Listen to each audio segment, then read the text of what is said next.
Olá você, bem-vindo, bem-vinda à nossa primeira jornada acadêmica Interpolos, projeto idealizado pelos professores Emerson e Patrícia, mantenedores do Polo da Unip lá em Quaraí, no Rio Grande do Sul, local de onde está sendo transmitida então essa jornada acadêmica, esse grande evento. Muito obrigado a você, aluno, aluna da Unip, você, público em geral, seja bem-vindo, bem-vinda a esta jornada aí de conhecimentos. Eu sou o professor Evandro de Oliveira, meu tema oratória e alio junto expressão corporal e comunicação assertiva, porque não consigo mais falar somente oratória e vou explicar para vocês na sequência minha palestra muito bem antecedida pela Bruna Carolina Lisotti, que falou brilhantemente sobre marketing pessoal, nos dando algumas possibilidades de como desejamos ser lembrados. Parabéns, Bruna, por sua palestra. E, na sequência, você também continue antenado, porque teremos mais uma grande palestra, a qual será aí anunciada pelo Emerson e pela Patrícia, que brilhantemente já me auto-apresentaram também. Muito obrigado, Emerson. Muito obrigado, Patrícia, pela oportunidade. Fico feliz de estar aqui diante de todos vocês que estão nos assistindo. Vamos, então, ao tema. A nossa exposição ela vai durar, no máximo, 30 minutos. Essa jornada ela tem o objetivo de passar o máximo de conhecimento e informação com o menor tempo possível. Isso já é comunicação assertiva. Então, se vocês tiverem perguntas, por favor, façam as perguntas no chat, que o Emerson e a Patrícia estão ali coletando essas perguntas e após a minha exposição, farei questão de responder a todas elas. Ok? Combinado? Então eu vou tocar aí sem interrupção durante 30 minutos e depois eu respondo as perguntas. Vamos lá, me acompanhe aqui nos nossos slides. Oratória versus comunicação, vamos estudar um pouquinho essa relação. Iniciando pela definição, o que seria oratória. E aqui nós não vamos falar da oratória lá da Grécia Antiga, onde as pessoas iam em praças públicas, começavam a fazer seus discursos, debates de uma forma eloquente, com palavras difíceis, rebuscadas, nada disso. Aqui nós vamos falar daquela oratória em que você está diante de uma ou mais pessoas para se comunicar. Então, vai ser a comunicação do dia a dia. E por que é importante falarmos de oratória?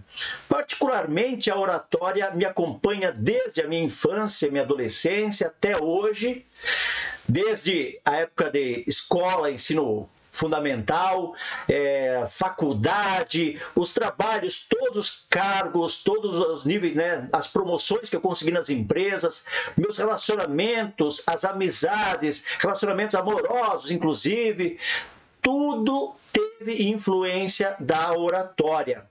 Eu não teria conseguido nada se eu não tivesse desenvolvido um pouquinho de habilidade em comunicação. E é isso que eu quero trazer para você nessa nossa conversa de agora. E a oratória versus a interação, eu me baseio num estudo que foi realizado por grandes profissionais, então tem embasamento científico, em que descobriram que as pessoas nos avaliam em segundos. Mas o que exatamente elas estão avaliando quando nós estamos diante delas para falar? E a professora de Harvard Business School, que liderou esse estudo, Amy Cuddy, juntamente com outros dois colegas psicólogos, Susan Fiske e Peter Glick, onde por mais de 15 anos eles observaram quais eram as primeiras impressões que as pessoas tinham quando tinha alguém para falar diante delas. Então imagine você assistindo agora essa jornada acadêmica. Eu me coloquei aqui diante de vocês para a gente conversar. O cérebro de vocês, ele faz instantaneamente duas perguntas. A primeira delas é: eu posso confiar nessa pessoa? E a segunda, eu posso respeitar essa pessoa. Então vejam que interessante. O cérebro, imediatamente, eu posso confiar nessa pessoa, então ele vai procurar elementos que possam responder satisfatoriamente essa pergunta. Se ele não confiar, se eu não conseguir estabelecer a confiança, tudo que eu falar na sequência não terá o mesmo efeito que se tivesse estabelecido a confiança. Depois vem a questão do respeitar. Eu posso respeitar essa pessoa? Aí envolve currículo e tudo mais aí que complementa a formação da pessoa. E esse estudo foi divulgado no livro da Amy Cuddy em 2016, título Presence, uma tradução livre aí para o português, presença. Então, o resultado desse estudo, fantástico, por quê? Até antes disso, acreditava-se que a competência era o fator mais importante para as pessoas nos darem credibilidade. E não é.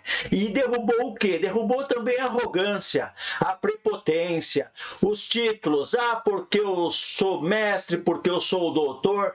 Não interessa. Se você não conseguir estabelecer a confiança, não interessa os títulos que você tem, quando o assunto é conseguir a adesão, conseguir persuadir pessoas, conseguir se relacionar empaticamente com as pessoas. Se você não tiver estabelecida a confiança, não interessa. Marque bem isso para que nós consigamos aí ter uma atitude, ter uma postura diferente quando nos colocamos diante das pessoas para falar. E por isso que eu alio no meu tema a comunicação, porque não tem como estabelecer a confiança sem a comunicação assertiva, me refiro. E aqui ainda continuando o estudo da Amy Cuddy, junto com Susan Fiske e o Peter Glick, ela diz que, de uma perspectiva evolucionária, é mais crucial para a nossa sobrevivência saber se uma pessoa merece a nossa confiança.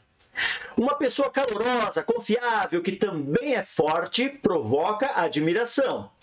Mas só depois que você estabeleceu a confiança é que sua força se torna um dom e não uma ameaça. Olha que importante. Tem pessoas, às vezes, que você olha, tem a impressão que ela vai te passar rasteira, vai puxar o teu tapete, porque ela não conseguiu estabelecer a confiança. Então não adianta, você sempre vai ter um pé atrás com aquela pessoa.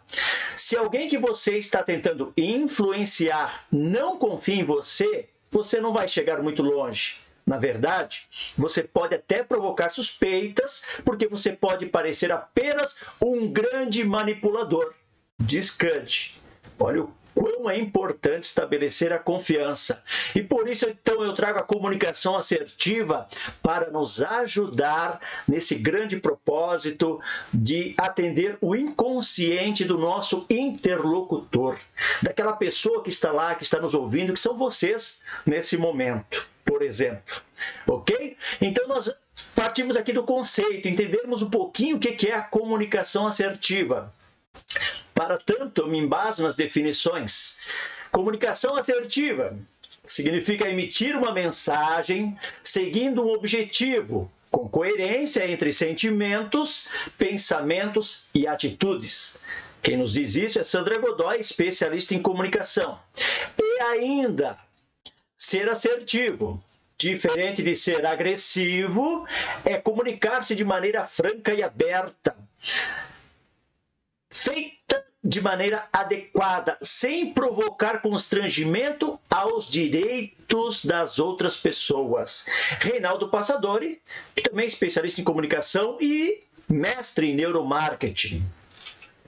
Eu fiz uma junção aí de vários conceitos e pesquisas a respeito da comunicação assertiva e criei meu próprio conceito que diz: ser assertivo é saber como falar tudo o que precisa ser dito com o menor número de palavras possível, no menor espaço de tempo possível, se fazer entender e a mensagem conter apenas uma interpretação. Então, essa é a minha definição de comunicação assertiva.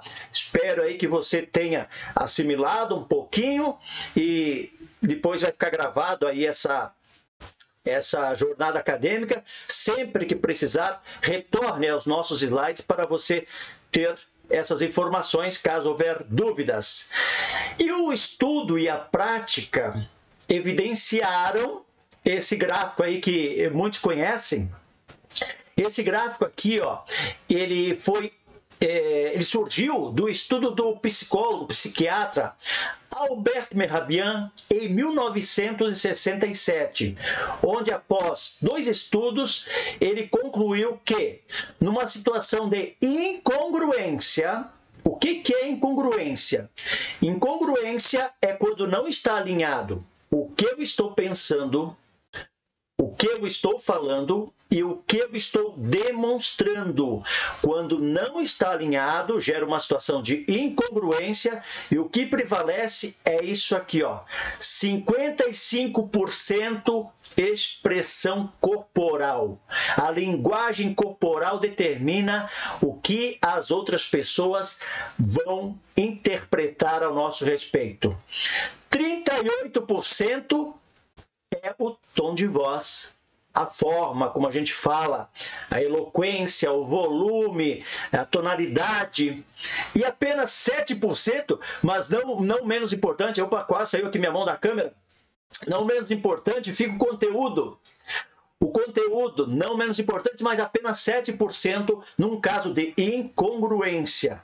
Muitas pessoas depois acabaram interpretando esse gráfico de uma maneira generalista para todos os tipos de comunicação, mas o estudo inicial de Albert Mehrabian foi numa situação de incongruência.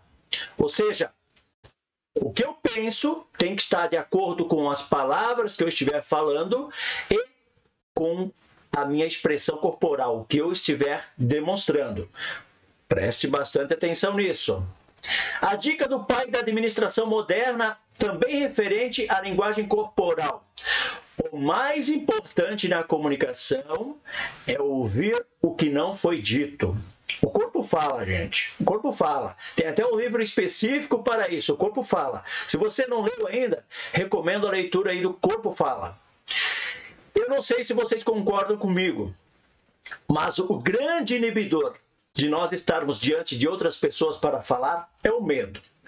Eu creio que alguns de vocês, ou todos vocês, concordam comigo.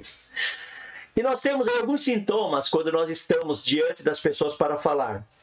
Alguns têm um ou mais de um desses sintomas. Por exemplo, rosto vermelho aqui, como por exemplo aqui a imagem aqui, o nosso bonequinho aqui. Rosto vermelho, alguns tremem, o coração começa a bater mais forte, né? Começa a dar suor. Tem gente que tem dor de barriga, tem que ir no banheiro antes de falar. É uma confusão. Tem uns ainda que tem tontura e o famoso branco ainda é provocado, às vezes, também pelo medo. Tem vários sintomas aí que podem ser manifestados pelo medo. E eu trago para vocês, então, 4 dicas pontuais para nós administrarmos o medo. Por que administrar? Porque nós não perdemos o medo, mas nós podemos sim administrar. Isso que eu trago para você agora. E a primeira dica delas é dominar o assunto e fazer ensaio.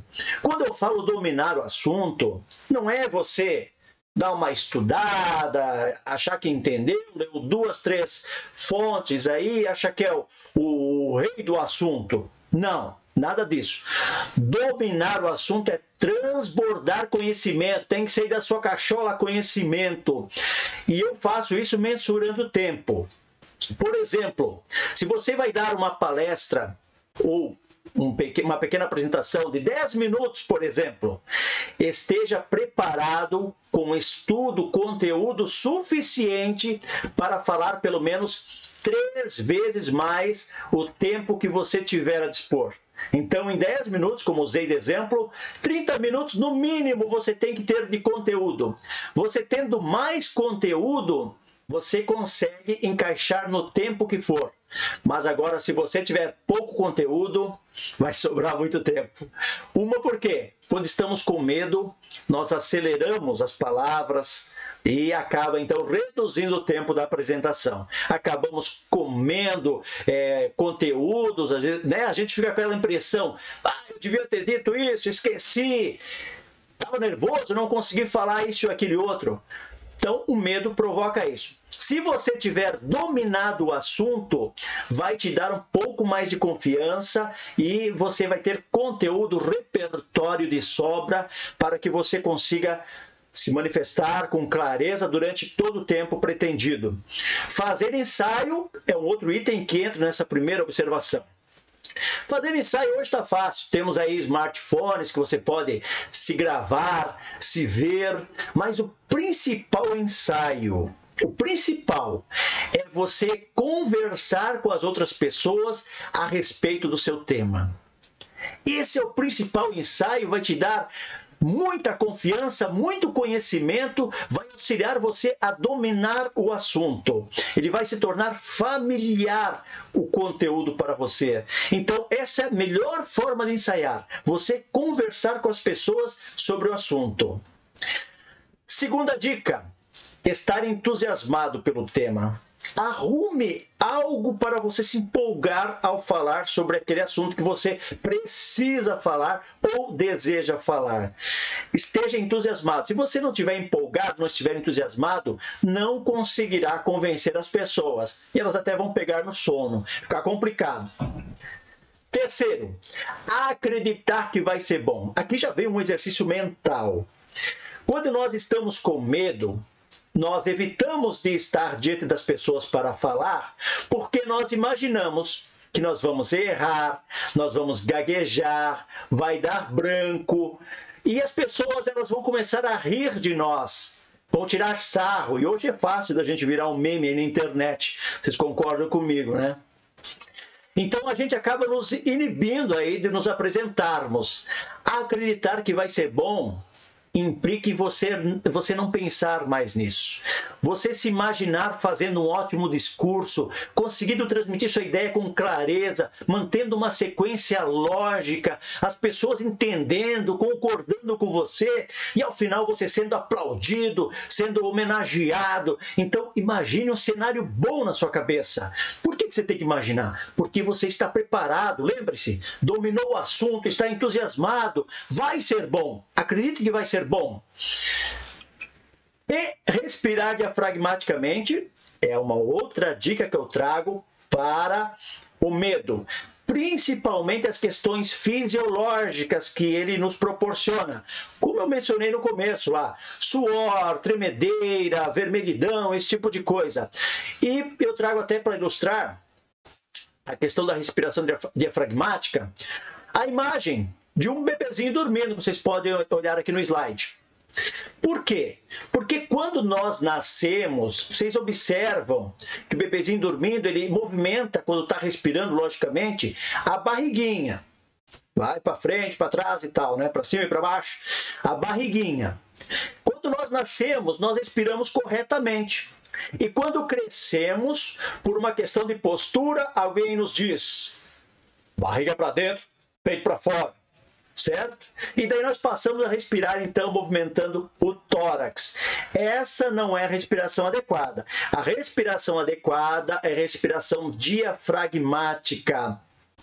O diafragma, se você não lembra, ele é o músculo que separa aqui os órgãos da parte de cima aqui do aparelho digestivo dos pulmões.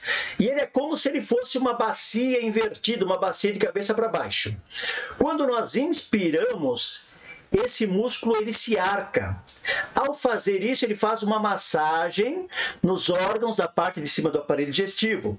Quando nós expiramos, ele volta para sua posição normal e faz mais uma massagem. E como é que essa respiração diafragmática ela pode nos ajudar na comunicação? Simples.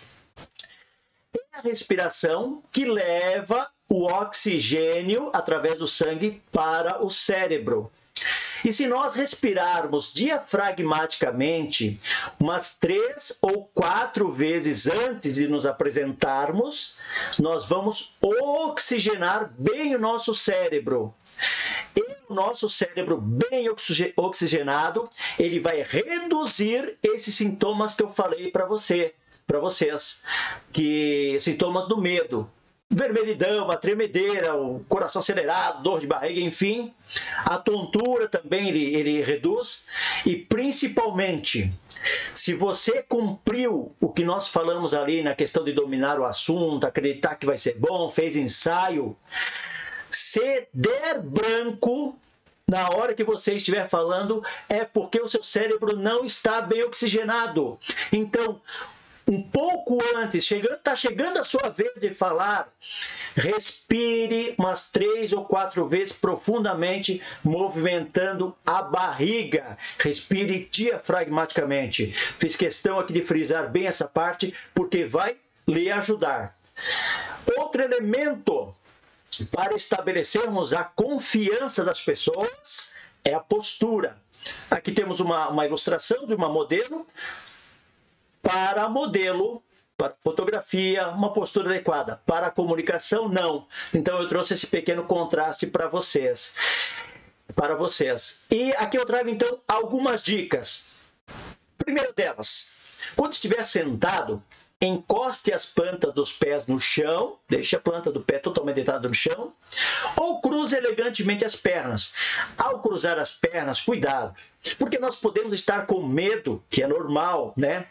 E daí a gente faz muita força e não percebe. Se nós fizermos muita força, por exemplo, estaria as pernas cruzadas em cima do joelho. Não sei se vocês já viram. Quando nós estamos nessa situação, fazendo muita força, quando tiramos a roupa, quando chegamos em casa, ao repararmos, perceberemos que, ao olharmos, perceberemos que estará vermelho aquela região onde tinha contato. Ou seja, o coração entende que ali tem uma lesão, ele vai mandar mais sangue para aquela região, e se tiver indo mais sangue para aquela região, aonde vai faltar sangue? No cérebro. E se o cérebro não estiver oxigenado, o que pode dar? Branco. Fica ligado? Nada de tensionar, nada de fazer muita força. Então, sentado, não fique nada, não fique segurando em alianças, anéis, não fique apertando as mãos, fazendo muita força. Deixe fluir, deixe seu corpo tranquilo, para que você consiga ter uma postura que lhe permita respirar diafragmaticamente, uma postura tranquila. Quando estiver de pé, mantenha o corpo ereto, a cabeça erguida, não muito alta, para não transparecer uma arrogância, mas olhando para o público. Inicialmente se apoie sobre as 2 pernas. Evite de já chegar na frente e se apoiar sobre uma das pernas ou sobre outra. Por quê? O medo acelera. Eu falei, o medo acelera as palavras e acelera também os movimentos. Quando você vê, você pode estar dançando lá na frente da galera e isso não é bom, nada bom, tá bom? Então, inicialmente, tem uma postura consciente apoiada sobre as 2 pernas. Os homens têm o costume de, quando chegar na frente, abrir muitas pontas do pé. Já perceberam? Os homens em pé abrem muitas pontas dos pés, né? Parece aquele ponteiro dos relógios lá, 10 para as 2. Não, tenta ficar então um pouco mais reto os pés também. Pode ficar um pouquinho um na frente do outro, não tem problema. As pernas ligeiramente abertas. Tenho por base a largura dos ombros. Isso é uma boa base. As meninas, elas têm um costume de chegar e juntar, colar os pés. Não é o ideal. Porque se você, às vezes, levanta muito rápido, não fez a respiração diafragmática, pode dar tontura, dar a vertigem. Aí você chegou na frente, juntou os pés, você pode faltar equilíbrio e você vai fazer um movimento muito brusco para recobrar o equilíbrio. Então, chega na frente, mesmo as meninas, então, Os pés também ligeiramente abertos. As meninas não precisam também abrir muitas pernas, não tem esse hábito, mas ligeiramente abertos. Não deixe os pés colados. E nem cruzar as pernas na frente uma da outra. Também as meninas têm esse hábito. É uma questão defensiva, uma defesa delas de proteger as partes baixas inconscientemente. Evitar. Não tenha confiança suficiente, esteja preparada o suficiente, chegue lá na frente inicialmente sem base sobre as duas pernas. Isso faz diferença para estabelecer a confiança. Perfeito? E a postura ela deve ser a mesma durante todo o evento. Nós estamos sendo avaliados durante todo o evento. Eu cheguei lá para me apresentar, cheguei com antecedência, estou lá sentado todo relaxado. Aí quando eu vou me colocar para falar, quero falar sobre postura adequada. Não faz sentido. As pessoas já viram que aquilo não era o meu natural. Não gero confiança nunca. E a mesma coisa depois. Estou aqui falando para vocês de postura adequada e tudo mais. Aí vou lá, acabo minha exposição, vou lá, sento lá no meio do povo, todo relaxadão. Se foi de água abaixo. Nada disso. A postura deve ser a mesma durante todo o evento. Pense nisso. Outro elemento aqui é a comunicação visual. Olhar para as pessoas. Trago aqui algumas dicas rápidas. Olhe para todos da plateia. Não olhe muito tempo para uma pessoa só. Mantenha a atenção dos ouvintes com o olhar. Essa é a função da comunicação visual. Eu estou aqui frequentemente olhando para o webcam aqui do notebook na intenção de olhar para vocês. Se estivesse presencialmente, tenho certeza que olharia. E é fundamental. Respeite o seu ouvinte olhando-os nos olhos. Então pratique, desde a primeira vez que estiver falando em público, olhar as pessoas nos olhos. No começo pode ser desconfortável, mas pratique.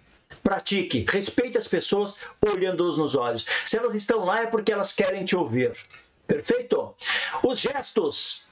Trazendo aí os gestos. Entre a linha da cintura e do ombro seria o mais adequado.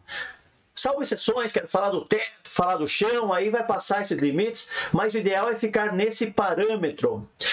Os gestos eles devem ser naturais e auxiliar a mensagem.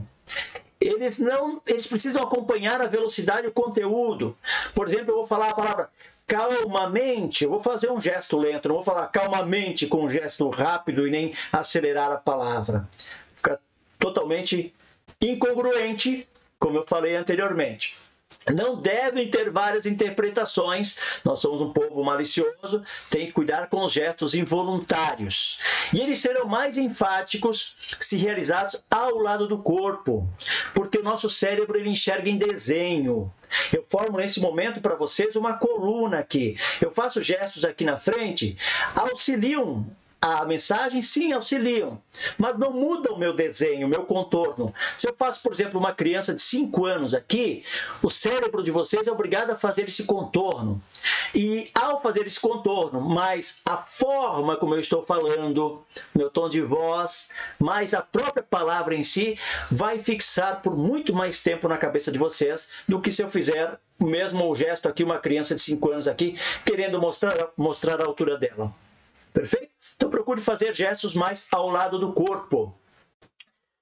Rapidamente, o nosso tempo ele já está esgotando, conforme o nosso prometido. Rapidamente aqui as etapas do discurso. O vocativo são os cumprimentos iniciais. Estampe simpatia, não sei se chegar na frente e se arreganhar todo e tal, mas estampe simpatia.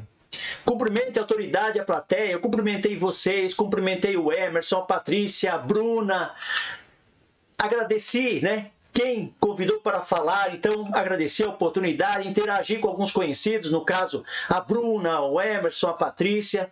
O vocativo, ele é providencial, ele é importantíssimo para quebrar o gelo dos momentos iniciais, que são os momentos que estamos mais nervosos. Então ele é importante.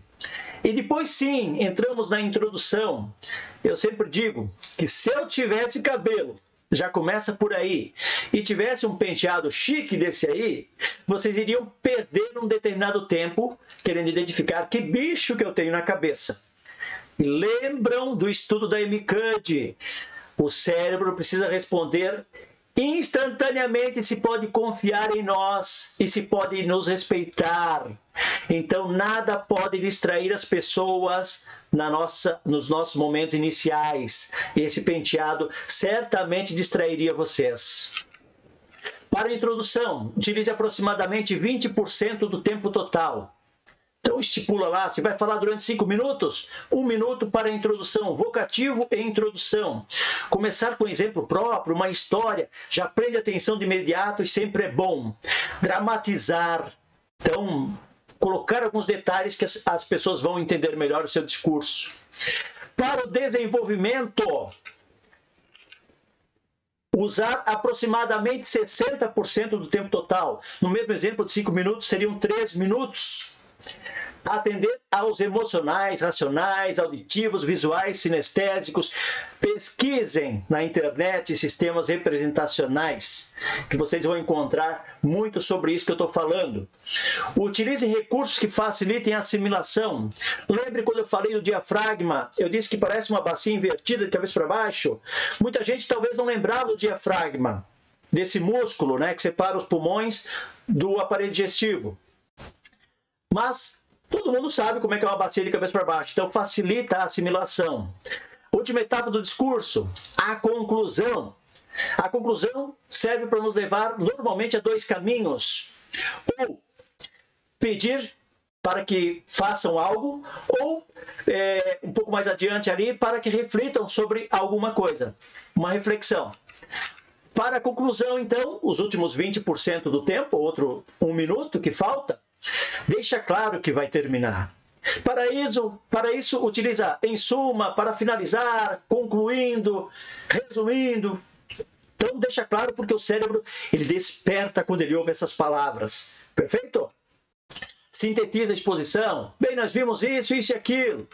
E expõe o seu objetivo, que é a reflexão ou ação. Termine dizendo o que você quer que elas façam, o que quer que elas reflitam. Por fim, agradeça e retorne para o seu lugar com a mesma postura de quando chegou ao evento. Antes de discursar, então, umas dicas fundamentais. Planeje o seu discurso, estude, nunca decore. Faça ensaios, como eu já expliquei anteriormente, debatendo principalmente o tema com os amigos. Ao discursar, respire diafragmaticamente antes de se levantar para falar. Se arrumar antes também, não é lá na frente que você vai se arrumar. Começar a falar somente quando estiver ok, falar com dinamismo e entusiasmo e principalmente com naturalidade. Não queira imitar ninguém, seja você mesmo, você mesma. E após discursar também umas dicas fundamentais. Agradeça e volte para o seu lugar com a mesma postura de quando chegou ao evento. 3 segredos aí para um bom discurso. O primeiro deles é o treino. O segundo é o treino e o terceiro é o treino, gente, não tem mágica, é somente treinando, praticando, errando e acertando. Pratiquem. Para finalizar, aproveite as oportunidades de falar em público. A atitude positiva sempre, acreditar que vai ser bom, pinte aquele cenário positivo na sua cabeça. Lembre-se, o sábio nunca diz tudo o que pensa, mas pensa sempre tudo o que diz. E seja breve para que eles leiam, claro para que eles gostem, original para que eles não esqueçam e, acima de tudo, preciso para que sejam guiados por sua luz. Joseph Pulitzer, jornalista cujo maior prêmio do jornalismo recebe o seu nome. Eu quero aqui agradecer você que nos ouviu, nos assistiu durante toda essa exposição, agradecer e parabenizar ao Emerson e à Patrícia pelo excelente evento, a excelente iniciativa dessa primeira jornada acadêmica Interpolos. Quero parabenizar todos os palestrantes que estão envolvidos aqui nesse projeto, dizer que é muito bom fazer parte desse time e parabenizar e agradecer a você, estudante da Unip e público geral que está aí dedicando o seu tempo para o aperfeiçoamento, para melhorar, crescer um pouco mais. Deixo o convite a você conhecer o meu canal lá no YouTube, Evandro Trainer, Lá eu tenho um e-book com um resumão disso que eu falei hoje para vocês. Tá? Então pode baixar o meu e-book lá à vontade no meu canal Evandro Trainer, tem meu Facebook também, meu Instagram, me procure lá nas redes sociais, que a gente de vez em quando a gente coloca alguns conteúdos aí para contribuir com vocês. Muito obrigado, não saiam daí porque já outra atração, o Emerson e a Patrícia já vão anunciar para vocês. Gente, um grande abraço, até uma próxima aí, se Deus, nosso patrão lá de cima, nos permitir, estaremos aí diante de vocês. Obrigado, Emerson. Obrigado, Patrícia. Obrigado a todos vocês que nos assistiram e até mais. Tchau, tchau.